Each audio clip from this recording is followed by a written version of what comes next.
All right, how's it going, everybody?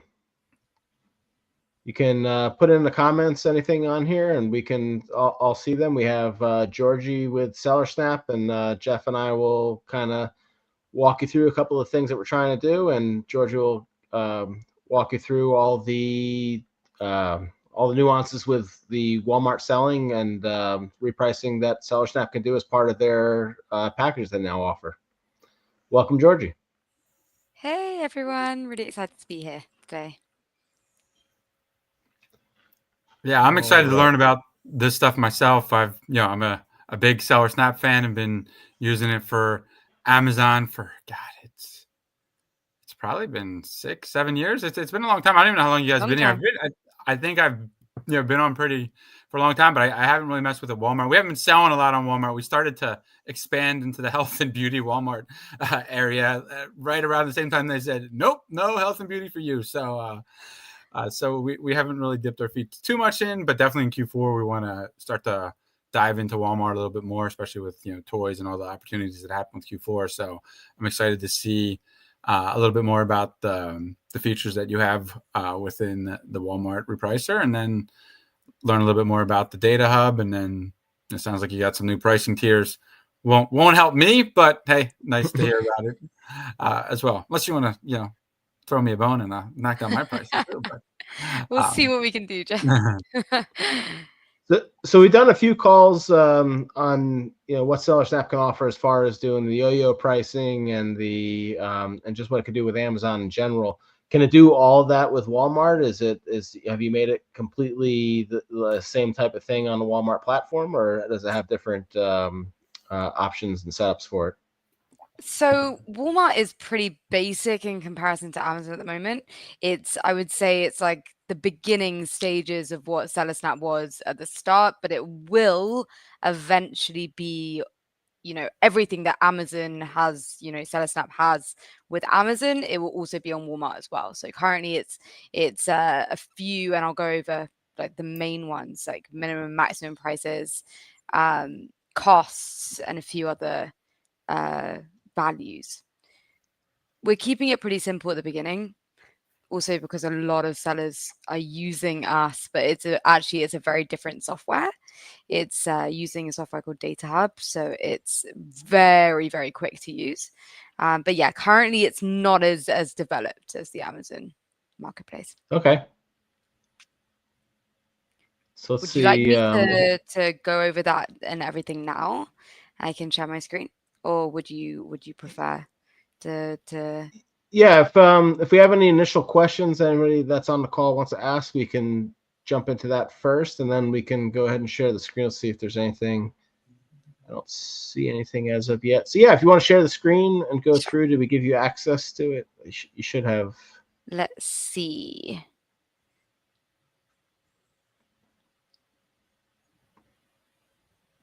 Okay.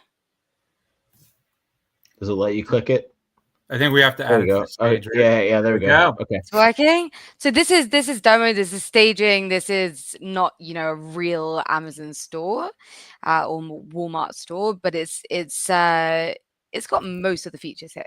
So you can see here you've got Amazon and Walmart. Now it's really simple. You just go to the selling account in the top right corner of your dashboard, and then you can authorize the Walmart marketplace as well.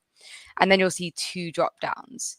Now currently, if I go into Walmart, it's using the same software as DataHub.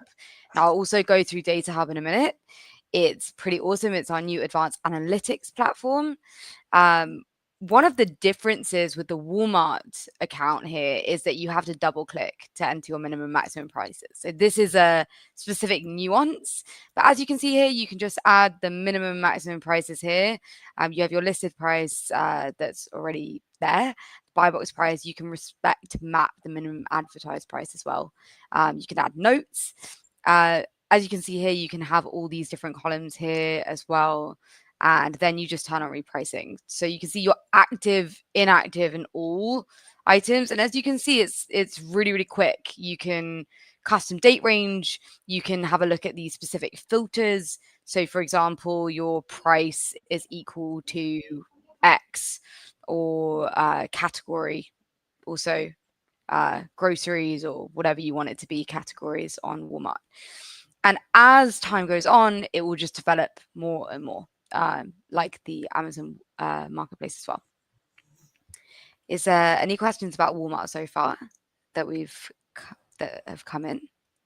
I may have missed it, but so what's when you set up it, is there what are the actual like repricing rules or configs or? So there aren't actually.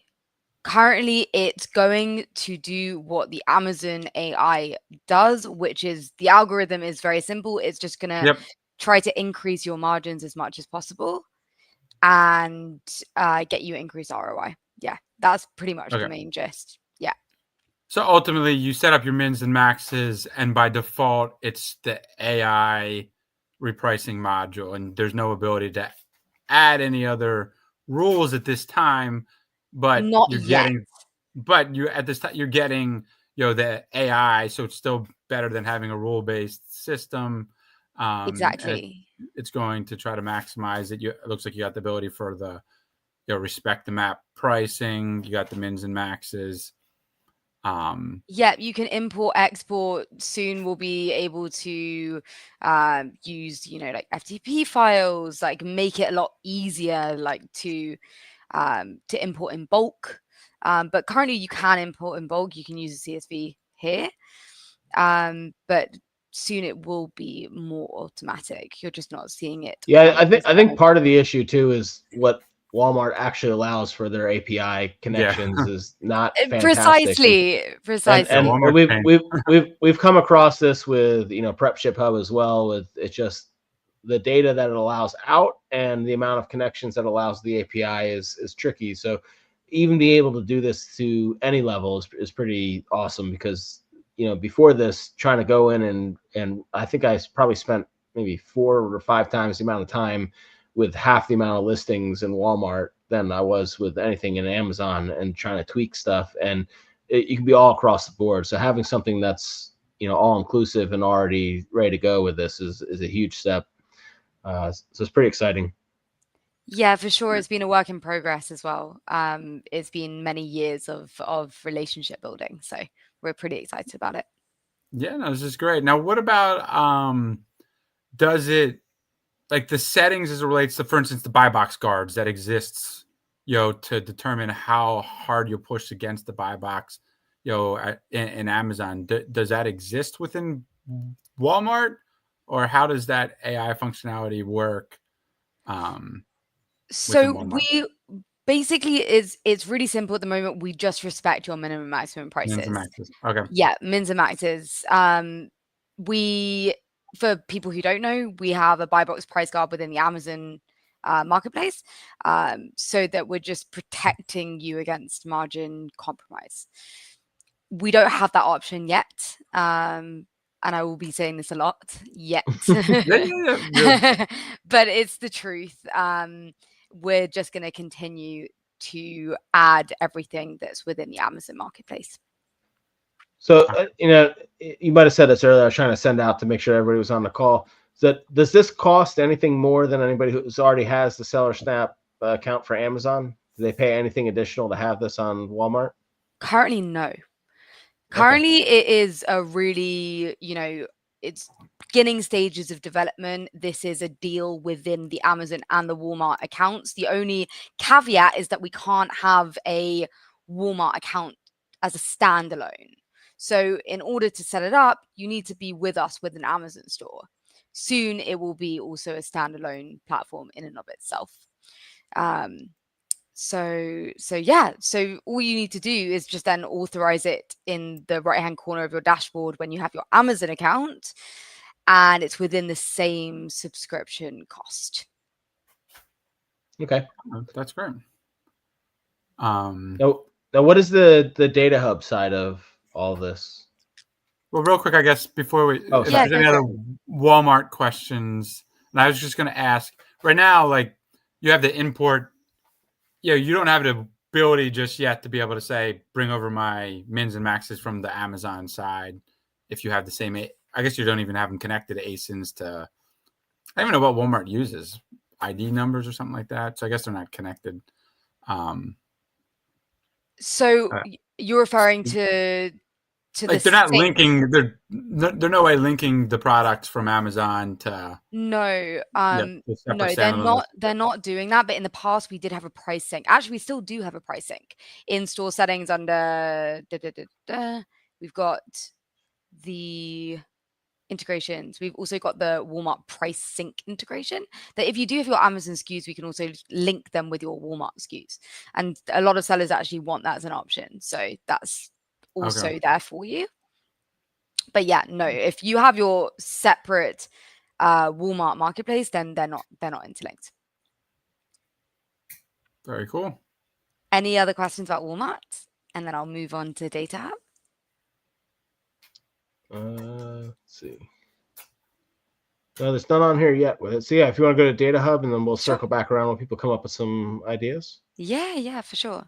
So DataHub using the same software as well, really quick to load. The profit analytics performance and orders data, it's basically just a collated view of all of your data in one place.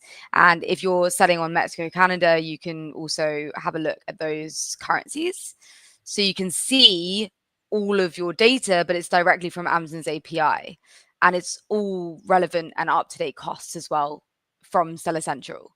So you can see all of your data. You can have a look, let's see, at your performance.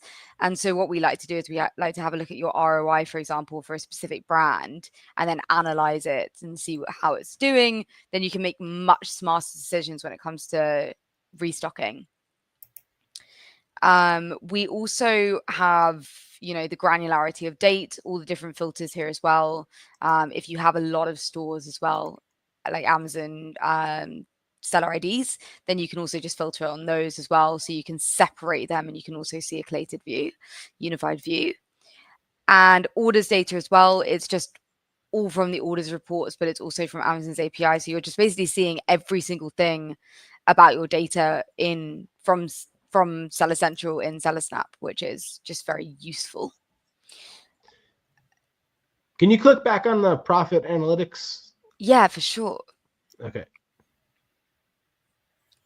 So you can basically search any SKU, ASIN store, cool. fulfillment, transaction, brands.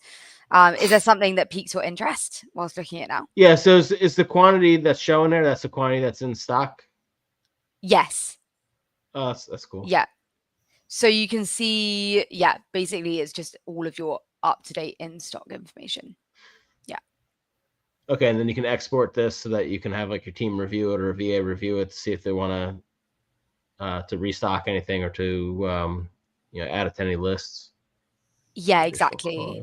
And you can have a look at the different columns here as well. And as I mentioned before, because Walmart and DataHub and the competitive data as well, they're 3 features that have been released really recently.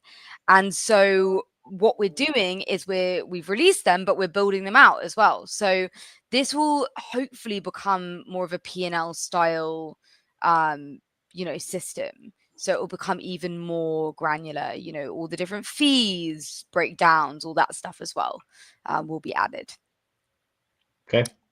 The bottom here is competition data. Now, this is from the any offer change notifications. It's not showing any data right now, but it does if you have a store with us. Basically, what it's doing is it's collating, it's looking at the overlap of your ASINs with your competitors' ASINs and where you overlap with them, where their mins and maxes are at, where their buy box share percentage is at on a specific ASIN, and also whether they're back ordered. And that's also going to be completely built out as well. So it's just a really cool way of seeing where your competitors are at with their mins and maxes and be able to just make also just much smarter decisions against your competition. When it lists the competitors, does it list their like their store ID and everything? Yeah. It's looking at their seller IDs. Also, we have within the repricing presets, we also have follow competitor conditions, which are some of the most popular conditions. And this way you can kind of cross-reference. So you can see, for example, in repricing presets under your store settings, you can have a look at, a specific competitor with a specific seller ID. Oh, And if cool. they're competing for the buy box, then you can follow them. So you can follow this specific competitor. And then you can cross-reference and look at DataHub, and you can go, okay, well, I'm not going to follow them at this specific time because they are back ordered. Or then you can also take the, if they're constantly back ordered, or if they're never back ordered, you can make adjustments. So it's really useful to use the repricing presets in conjunction with DataHub. Well, I'm looking at it too, that if it's listing who has overlap with the with what you're what you have in stock, is it something that you can use to then go and look at their storefronts and see what else they're selling to try to sell more of those items as well? Yeah, so our data team is currently working on a way to have a look at the items that are not overlapped as well as the items that are overlapped, in order to really understand where you should be putting all of your energy into. Because if you've got 98% of your catalog that's the same as someone else, well, let's find the 2% that isn't, and let's target that and focus on it.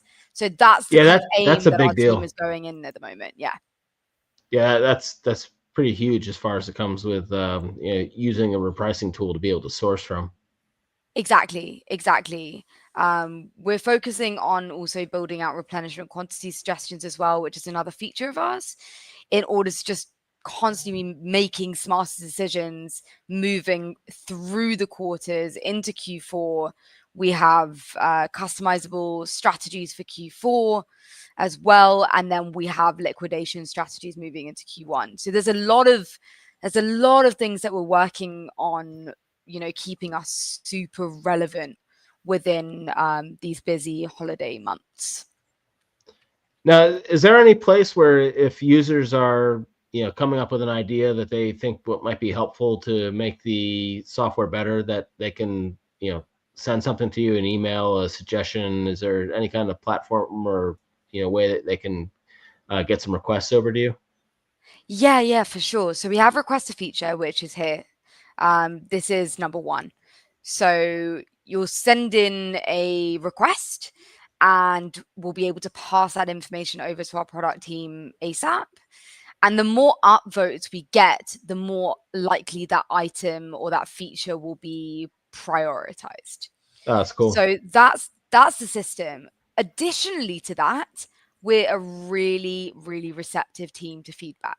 So not only do we have the support line, but we also have an account manager when you join the system, and that person, you'll have their direct meeting link, you have their email address, so you can just constantly be giving your feedback in. If there's also coming in from another repricing software, of course you have your favorite features, and so we want to take that feedback on board, and then we can develop that and prioritize it for sure. We had a question here from Hustler that said, how accurate is DataHub's profit analytics? It's really using the current costs that are input into Seller Central. So all the profit margin, ROI, all of that information is really up to date and accurate, because it's directly from Amazon's API. And long as the profit or the cost data is accurate, right? If your costs aren't accurate, then the data is not going to be accurate. But if you have the correct cost flowing into the system, it's a different story. And that's also the same within SellerSnap as well. Sorry to interrupt. That's the way that it works in SellerSnap. If your costs are up to date, then the information's up to date. Yep. And I said, if you sell in other markets, Canada, Mexico, does DataHub separate the data for each marketplace? Yeah, that's a great question. So in DataHub, you have the options to separate the stores, so you can filter by stores, store ID or stores. So you can see your USA store, Mexico, Canada. So you can separate them. So at the beginning, it's a collated view, but then you go have a look and you separate via store, and then you have a look at a Canadian dollar. So you can see all of your items there for a specific marketplace. And then it says, is there a way to reprice for Canada and Mexico separately? For sure. We have two options within SellerSnap. We have the multi-store view, and then we have the separate stores. You have separate stores, you will be repricing separately. So all you need to do is set up separate minimum maximum prices, separate costs, and then you're good to go to turn on repricing. And then CB Husky said, may I suggest that you let the users who make the feature request know that the suggestion has been reviewed, and then maybe alerts if it's been upvoted? It's a great point. We definitely can be better with updating sellers, but through the support line, this is where we're updating sellers constantly. So if you come in through support and you say, I want this feature and, you know, I want you to pass it over to the product team ASAP, then we're going to be constantly updating you about that feature request. The feature requests page is pretty up to date, but we could be updating it even better, to be completely transparent. Okay, and then you had talked about there was a deal obviously that right now on the, if you click through and you go through the pricing, that it shows $250 for the the lowest tier, but you had said that you've introduced some new tiers. You want to talk a little bit about that? Yeah, for sure. So we've got a lot of feedback over the years that we're not accessible for the sellers, that are starting out.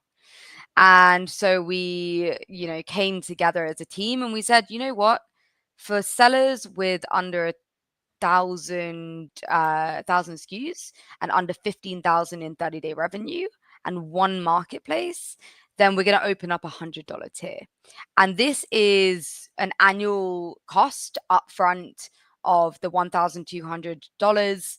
And what it means is that you're just able to reprice with SellerSnap even, at that rate. If you're above that threshold, then we have a conversation with you. It's a very flexible, system. We'll have a conversation with you and we'll, move over to a different subscription plan if necessary. But yeah, it's working really great at the moment, and it just means that it's more accessible. Yeah. Yep, and that's $100 if you sign up annually, and then it's $125 if you go month to month. And $125 month to month. Yeah, that's correct. Okay, cool. All right. And then I know we got a bunch of people who signed on probably after the first few minutes. Did you want to circle back to some of the Walmart to kind of go over a little bit of that to show that again? Yeah, for sure. So at the beginning, I was explaining just authorizing the Walmart marketplace. It's really simple. When your Amazon store is set up, you just go to the account level and then you can add the selling Walmart account here. And then it will come up as an Amazon and Walmart store. And as I was explaining before, it's a much more basic version. It's the beginning stages of development. So you have your mins and maxes that you have to double click to enter, and you have repricing on. You can import, export, you can respect map, add notes, and you can see all these different columns here. And as time goes on, this will develop more and more. If you wanted to have a price sync integration as well, we also have that as an option and a feature. So basically every Amazon SKU is linked with the Walmart SKU, and then it's constantly updated every 10 minutes. So that's just a separate option. But yeah, this is the Walmart marketplace. It's really simple. You can see the active, inactive items, and it's using a very quick software called DataHub in order to make it really a smooth, easy system for you guys. Yep, and for anybody who missed it, this is continually being updated. So as Walmart allows more API integrations, or like I said, it's kind of redundant there, but as long as they allow more connectivity with it, they're going to allow more things to be done with this and more advancements to happen. So if you see something and you're in this, please click on the help and give feedback so that they can continue to update this and make it better and better. Yes, and we mentioned before that it's within the same cost which is really important. So if you sign up with Amazon, then it's the same subscription cost. Even if you're on the $100 tier, it's included within the price. Okay, we dropped our referral link in the comments there. We appreciate you click them, but either way, it is a absolutely terrific repricer. Jeff and I have talked about it a bunch of times that if you want to be, semi hands off with this and not have to really set up a billion settings inside of something and have like more AI repricing, there's not really a better repricer than this. There are some other repricers out there that you can do a lot of tweaking with and get some decent repricing from, but as far as being able to stay on up front, really move product and really have great repricing, there's no better than SellerSnap. Yeah, and I would say we're only about 30 minutes in, but we covered sort of the core topics. But is there any questions about the general repricing? Obviously we were talking Walmart, we're talking DataHub, or any other topics while we got Georgie from SellerSnap, or anything that you'd like me to cover, is related to Q4 repricing. Because we certainly dive into that a little bit more. I'll also be happy to. Sorry, Joe, go for it. No, I was gonna say, while we wait for people to kind of mention some comments there, tell us a little bit about where your team is at this week and what they're doing, and if there's any opportunity for any of the community to talk to them.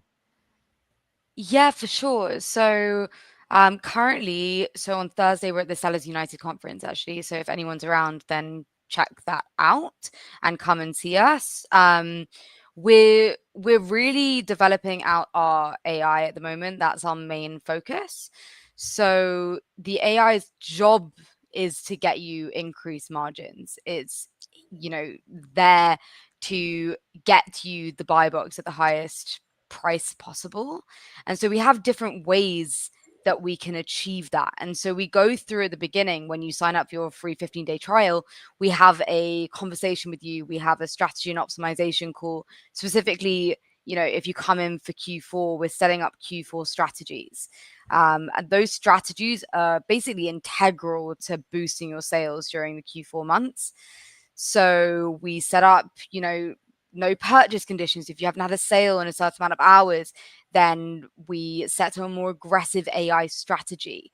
We also have options for moving inventory as well if the inventory is older than 90 days. So we set up these specific strategies for you based on your goals, and see how it goes. Okay. Yeah. Okay. Great question from Hustler. What are some of the most important views to routinely check in SellerSnap? So within Amazon, some of the best views, I would say, number one is the buy box below min. So if you have a look at the items that have a current buy box below your minimum price, you might want to consider lowering your minimum price. So this is one that our sellers use all the time. We also take a look and we can set up scheduled reports for you based on these specific views. Views, for people who don't know, views are a combination between filters, date range, and columns. And you can adjust these as much as you want. And then what you can do is you can go to user settings and then have a scheduled report set up based on whatever data you want. So what we typically see is sellers are using buy box below min, the non-competitive one, which is pretty similar. It's just having a look at velocity as well. We have total ordered items equals 0. We have velocity at 0. Those are the two of the main ones as well. And then what we typically just see is sellers going in and having a look at their inventory older than a certain amount of days. Something that differentiates SellerSnap is we don't play around with your minimum prices. We don't have conditions that say if your ROI, if your inventory is older than 90 days, then drop your minimum price. We don't mess around with it. We protect you at all costs. The difference is then how to use the filters, because then you can say, oh, if inventory is older than 90 days, let's change your minimum ROI percentage or your profit margin percentage.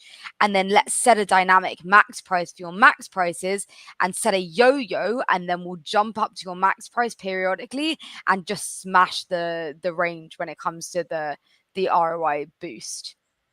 So these are the kind of nuances that you get to learn when you have strategy and optimization calls with our team. So when you start changing things like the buy box price below minimum and you start lowering your minimums, how long does it take for SellerSnap to really kind of adjust and understand what you're doing and kind of figure out how to price against other competitors? So in the past, we used to have a conversation a lot about, we reprice as quickly as 2 minutes because that is the quota. And all third-party reprices are actually being kept to a certain quota of repricing feeds and time increment. But we moved over to a different software, and we can reprice as quickly as we want. So the system, basically, what it means is that we don't always need to reprice that quickly, but we will aim or try to reprice as quickly as possible, depending on the AI and what it needs for that specific listing. So basically, that's the gist of it. The AI is an all-encompassing system, and it's going to adjust based on your individual competitive environment.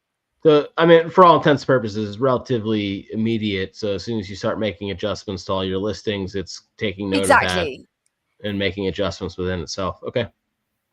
Yeah. And then Jeff, this is probably a good one for you. I think me and you hit it at the same time. Yeah, any specific views or filters set up that would be beneficial. Yeah. I mean, so from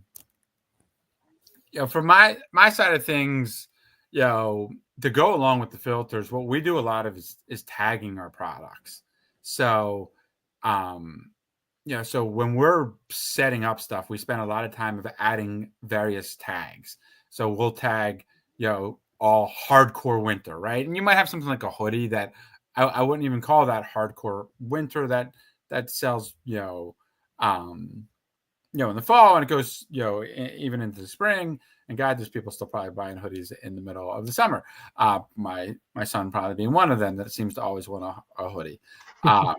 Had to buy him a $60 hoodie at his soccer tournament this weekend. But anyway, winter gloves, winter hats, snow boots, those things we'll tag as hardcore winter. There might be Halloween, we like your Halloween costumes, Halloween candy. We tag different seasonal items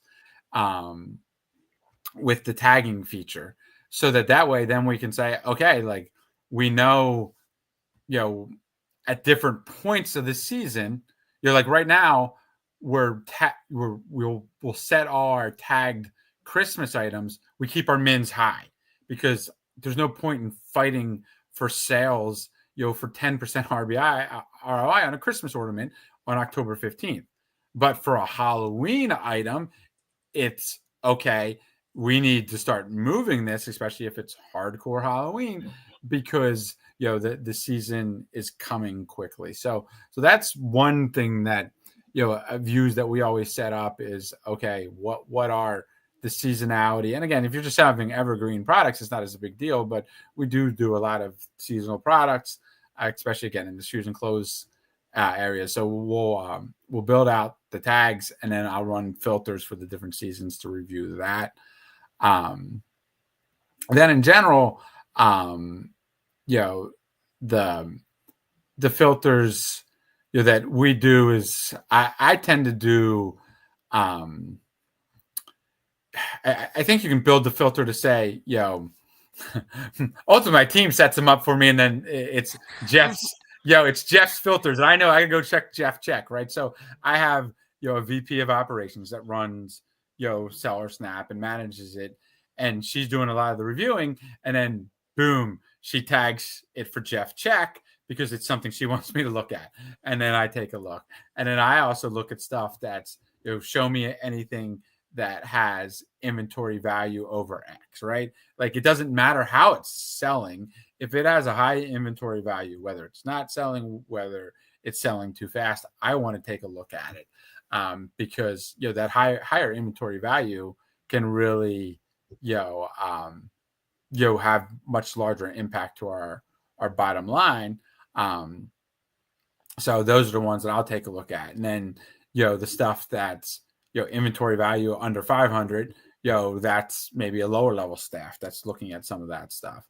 And then I like to run a filter.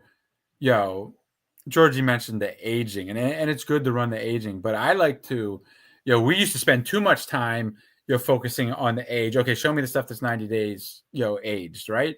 What we're trying to work on is catching it before it's that bad, right? Show me the stuff that, forget the age, show me stuff that hasn't sold in 15 days. Yeah, exactly. This is the main. It's like the ones who are doing like the items that are doing really, really well, and then the flip. Yes. So it's like the items that are not selling at all. How do you just get that bunch of items selling again? Yeah. You don't want to be reacting at the, like, when you're finally getting hit with, stuff sitting in long-term storage, or that you finally look at and you're just stuck with it. You really want to just continually moving next. You want to flip your money and buy new stuff. And so if it's not selling, then you really need to adjust or be more aggressive with it. And that's really where you need to dive into it before it becomes too late. Yeah. Exactly, and that's, yeah. So we're monitoring the high velocity items.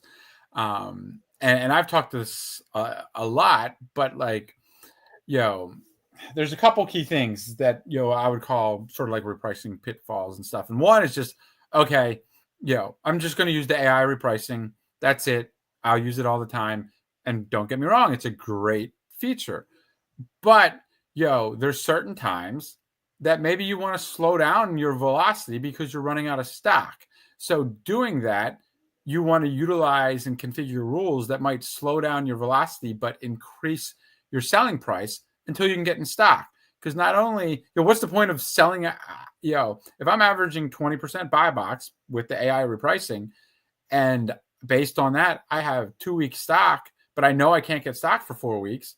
Why sell it in 2 weeks? Especially if it's a fast moving item, I'm now getting hit with low inventory fees. So instead, I want that 2 weeks to, and I guess already, if I only have 2 weeks stock, I'm probably already getting hit with low inventory fees. But that's beyond the point with this. But again, even identifying that earlier, and then trying to figure out how I can higher my ASP. And there's a couple ways you can do that. You can utilize, instead of using just AI repricing, you potentially shoot for a lower buy box margin. You can higher your mins. And one of the features I like to do when the item is really fast moving is the yo-yo feature, as a means of lowering my buy box percentage and increasing my sales at my max price. Because I'll throw a yo-yo of, okay, increase my max price every 15 minutes, and then sit at my max price for 90 minutes. Like, that's it's significantly reducing my buy box, percentage. But so I'm just getting a few sales, keeping, which sort of can help maintain, what's the word I'm looking for? Like, my presence on the buy box, which seems to be something that helps you get more buy box when you have stock. But you get a little bit buy box, boom, now you have your price sitting up at the max. Somebody goes to check out, they're sitting at the max, they check out at the max price. Now, instead of selling the item for $24.99, I'm now getting a sale at $39.99. And I'm getting, with something like that, maybe I'm getting 18% of my sales at my max buy box price. And because I'm pushing that up a little bit, now my SP has just went up 7%, which is not massive, but it's something, and it can add up. Again, you do it on your high velocity SKUs, something that's selling 7 units a month. Okay, it's not going to work. But if you're selling something that's selling 2,000 units a month, and you're maintaining 20% buy box, you're moving what is that, 400 units a month, and especially if that's something that has an ASP of $50 or something, you can really start to increase your margins and profitability by playing with that. So again, not necessarily a view question or answer to your view, but those are things I'm trying to look for. Is where are the items moving fast? The items moving slow? And then pitfall that I even last year we were doing this way too much is, okay, the items aged, lower the price. They aged, lower the price. The problem is with Amazon nowadays, especially if you sell in the shoes and clothes categories, you're not selling because your price is wrong. You're not selling because Amazon, made the listing go search suppressed. it became a lost child. You're selling a men's shoe, and it's a picture of a woman's shoe. The sizing's not there anymore. Something's gone bad with the listing. Like, again, shoes and clothes is the worst category as it relates to listing listings, and you just have constant issues. So if you're just constantly lowering the price, you may eventually get sales, but you're probably just going to end up with more returns because you've now sold a men's shoe under a women's title. So so that's something that, again, not necessarily answering the view question, but understanding when something's not selling, then taking it to the next level of clicking through and understanding why it's not selling versus trying to automate your repricing. So let's see. There's a question about tagging in bulk, Yeah. and I don't. Yeah. I don't know. So what we try to Yeah. do is when we have, what we do is when things get uploaded to Seller Snap and they're not set up, I think my team downloads a report, right? Show me everything that is not repriced.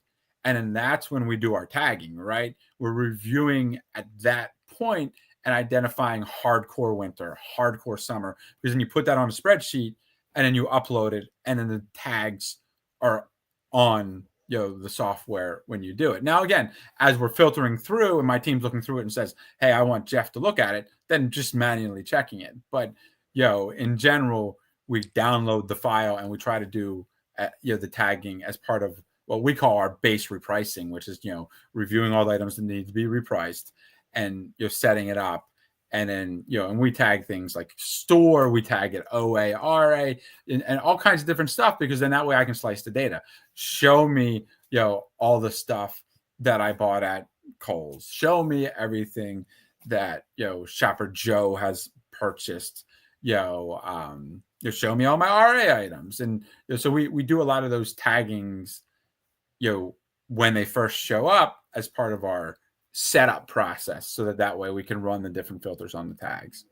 You can basically do it in two ways. You can bulk edit a tag on like all of your listings, or you can filter on just specific items, like all your FBA items, and then add a tag on those items. We also have another option for custom columns, where you can create a list column. So new customizable column, and you can create a list. And then you could just also, it's a separate way to tag. And then you can also import both the tags and the custom columns via CSV. But the custom columns are really interesting as well, because you can also have a look, and in the columns, it's under the columns here, when you've added whatever list column that you want, you can then just have that drop down on an individual SKU level as well as importing via CSV. Before we get into the next questions here, so when you click the link that we sent, it's not going to show the $100 tier. What you do is you get into the trial of it, and then you send them. They're going to contact you. You send them a message saying that you're below the 15K a month, and then that way they'll get you into that tier there, and you can continue with it. Yeah, and they can also just tag you guys as well, and then they'll come in through that link.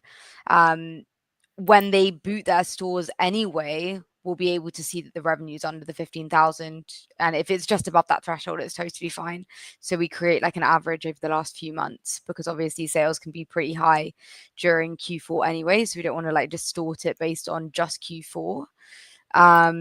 So yeah, just booting a store, getting ready for trial, and then it will become clear. All right, then we got another question here. Can you use the days sold in conjunction with pricing to lower min or max price by percent after 30, 45, or 60 days? Can you use the days sold? So you can use the filters, and then you can manually then bulk import a CSV file, or use bulk edit to change a minimum ROI percentage on cost or a profit margin percentage on cost. You can then lower your minimum prices after those inventory days, but we don't mess around with your minimum prices. So that is a manual step for you guys.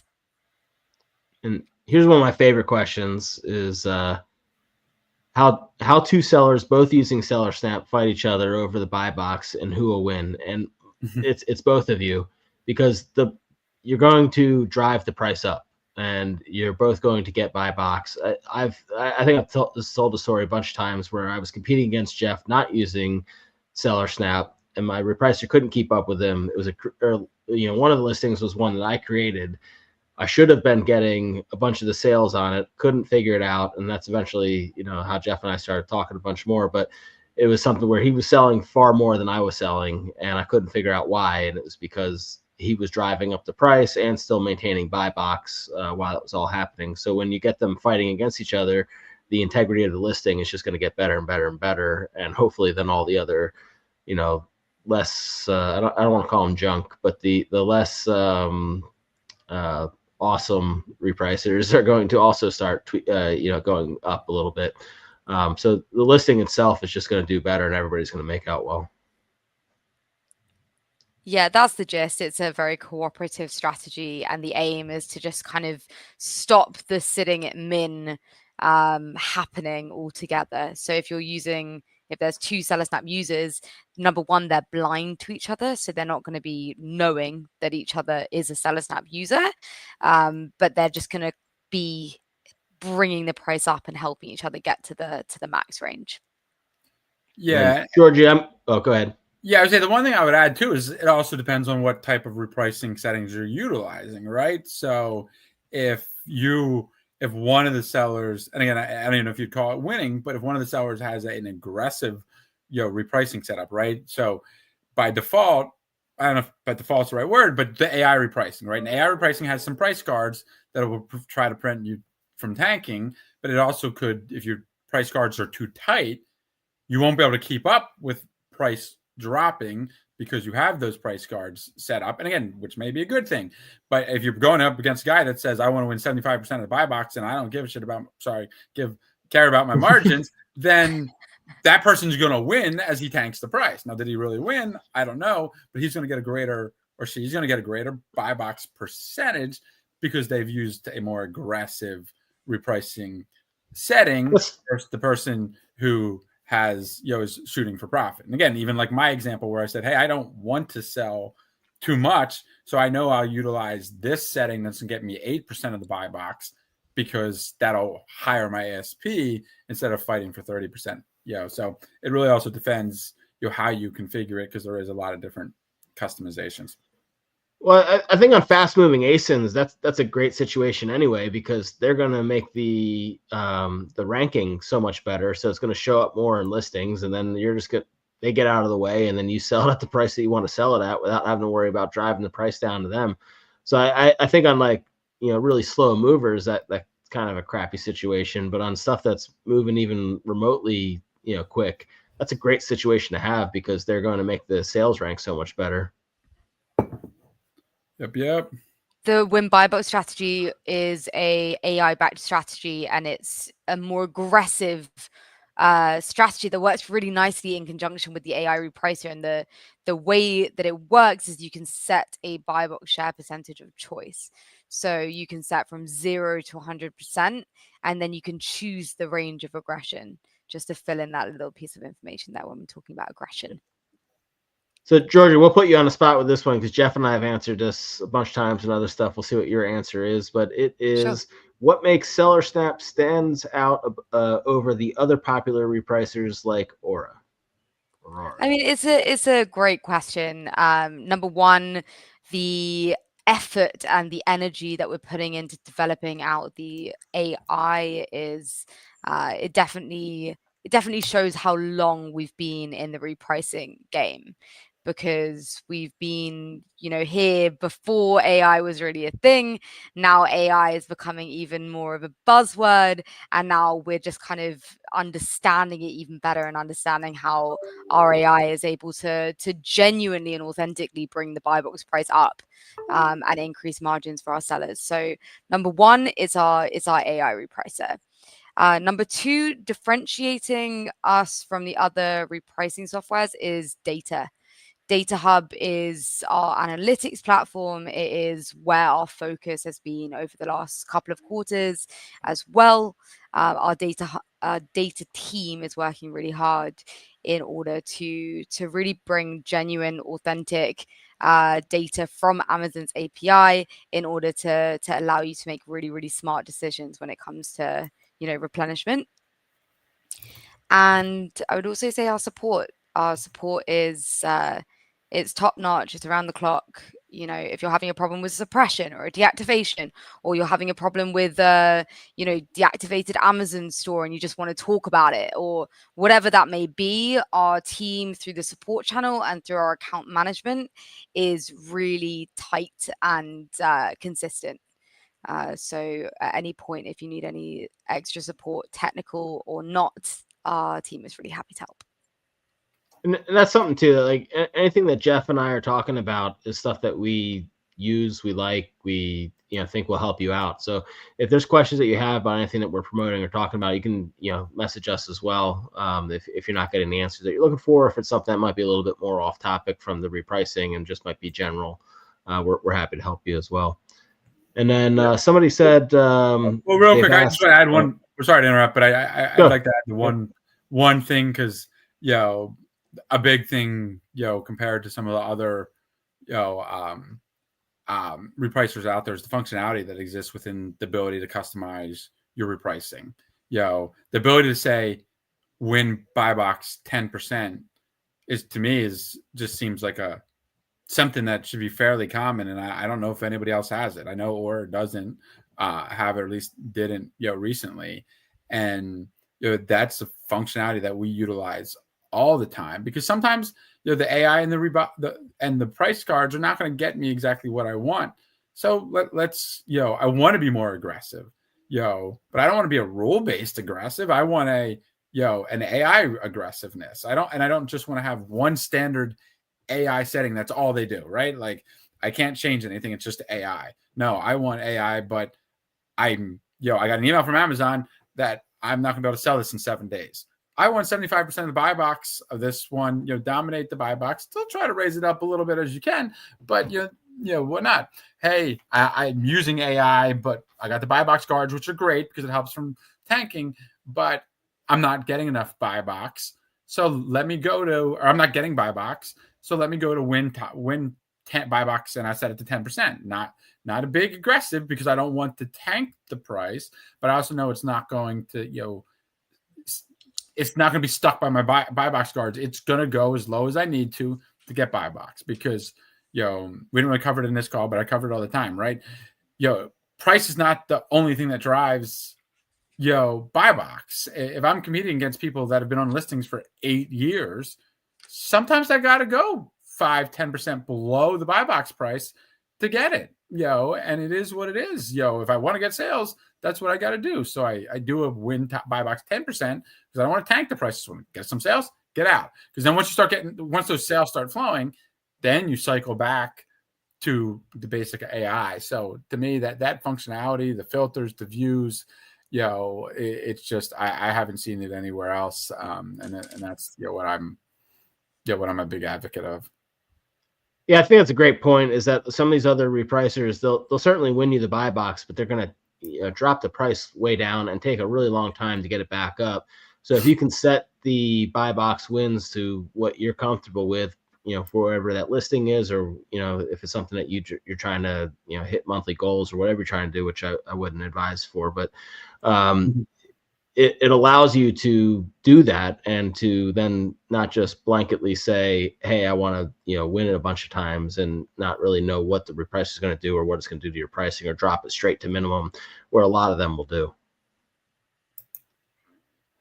We customize quite a lot, and the meetings and the setup and everything, it becomes clear, and we understand each individual seller's goals at the beginning of trial, and then we make adjustments as we go along. But we do like to have a little bit more of a conservative approach than other repricing softwares at the beginning.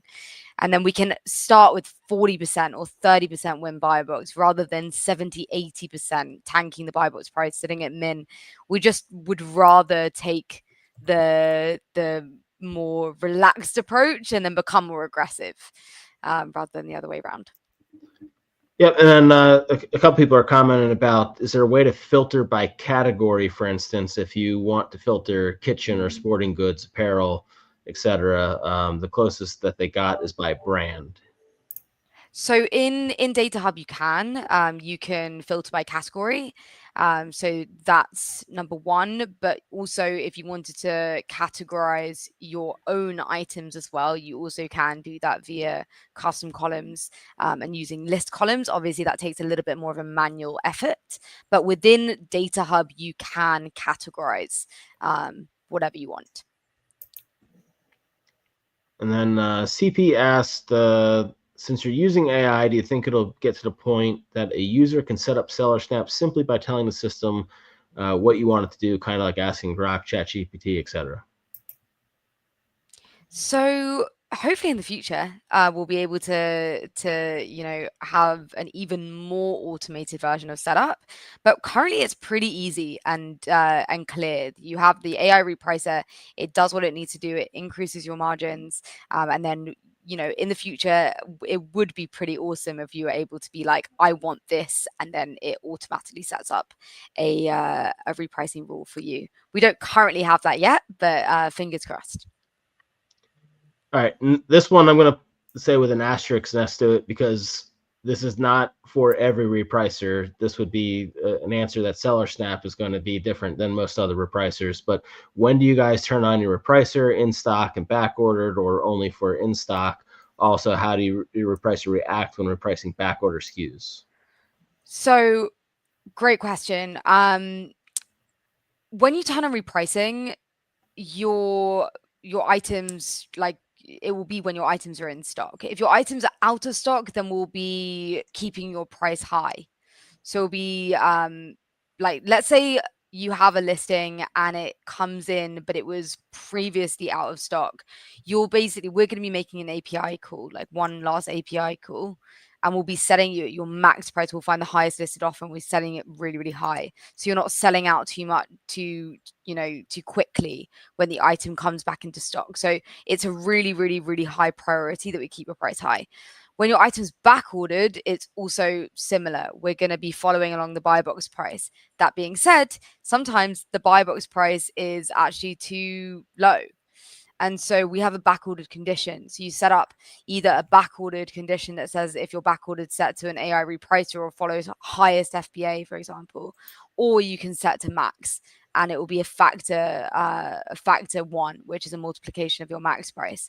And then we'll just know that anytime your item's in transit, we'll have your item at your max price.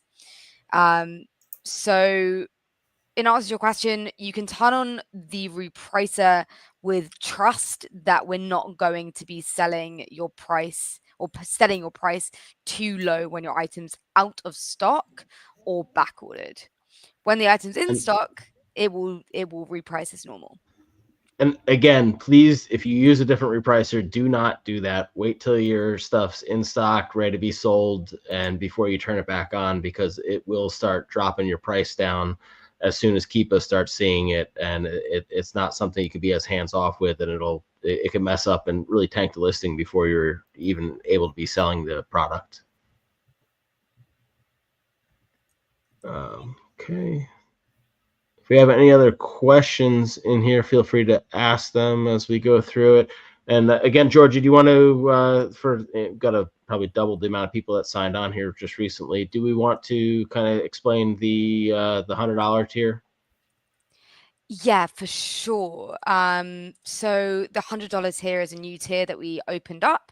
It's for sellers with under 15,000 in 30-day revenue, under 1,000 SKUs, and one marketplace. So if you're one seller ID, so Mexico, US, or Canada, it's not included. It's the one marketplace, so US, for example.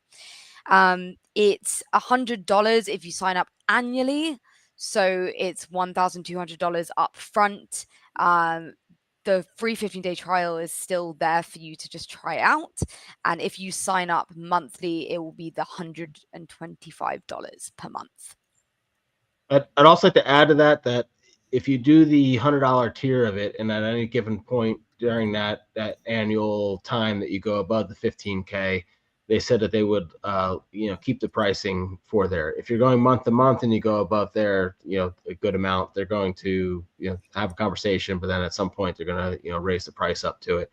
So by doing the annual, you are locking in that price for that time. Exactly, Joe. It's really important that it's the annual subscription, actually, because then you lock in that subscription rate. And we do see typically, a very high percentage of sellers who come in are increasing plus that 15,000 in 30-day revenue very quickly. So it's a great deal. All right. Someone said, like to consider the category for pricing strategy. You can expect a different ROI range for profit margin depending on category, clothes versus grocery. So we can help you categorize your items at the beginning, either using DataHub or through custom columns or tags, and then we can set up different repricing strategies for those items. But we don't have an ROI price drop strategy. So for items that have, that you want to change the ROI, all you do is just lower it via bulk. But we're not going to be setting a strategy that says if your ROI is X, then lower by Y. We're gonna respect your minimum prices that you set. Okay. All right, we're up to an hour here, so if anyone's got any questions, feel free to ask them. And then if you have more things that you want to see more with Walmart, more with SellerSnap in general, let us know. We can try to have them on more often to answer any of your questions. Let's see. Says, will you eventually be able to add other expenses to DataHub similar to Sellerboard to get an overall view of net profit? I haven't used DataHub much yet. I have to confess, does it show returns and fees? Fees, yes, but not a huge P&L breakdown. Returns, not yet. But the plan is within the next quarter that those will be added. Yeah, it will become much more granular as time goes on. Okay. Jeff, do you have anything to add in any of this? No, I mean, I think we've covered it pretty good, and I think we've answered all the questions. I think we're. Yeah, so just to recap, if you're signing up for SellerSnap or you're already involved with it, as long as you have an Amazon account, you can get onto to have the Walmart repricing as well. It doesn't cost you an additional amount to have that added in. You can just go ahead and link your storefront and then get that going. And they're going to continually adjust it, so it's not going to be as robust as the Amazon side of things. But as Walmart allows it, they will, I'm sure, be hammering to get more and more implementation of the different processes that the Amazon side of things do. Let's see. Someone said I can cancel my Sellerboard subscription. Yeah. That's really the plan. Yeah, I mean, ultimately, you want to limit how much stuff that you have. So, yeah, this is something that can, check that box. And, yeah, I would suggest that anybody limit the amount of tools that they absolutely need so that you can make sure that you keep profit in your pockets. All right. I think that wraps us up. So we appreciate everybody's time. Thanks for spending it with us. And like I said, if you have any questions, go ahead and ask us. We'll repost this video, or you can keep watching it because we have it recorded onto YouTube. So you can go to our live views, see this and the other videos that we have through FBA Basecamp. And then, like I said, if you have any questions, ask them in our Discord. It's all free. Jeff and I are in it all the time, along with a bunch of other 7-8 figure sellers. And we're happy to help you out along the selling journey. Thank you so much, everyone. It's been really awesome and great questions today. So thanks so much. All right. Thanks, Have a everybody. good night.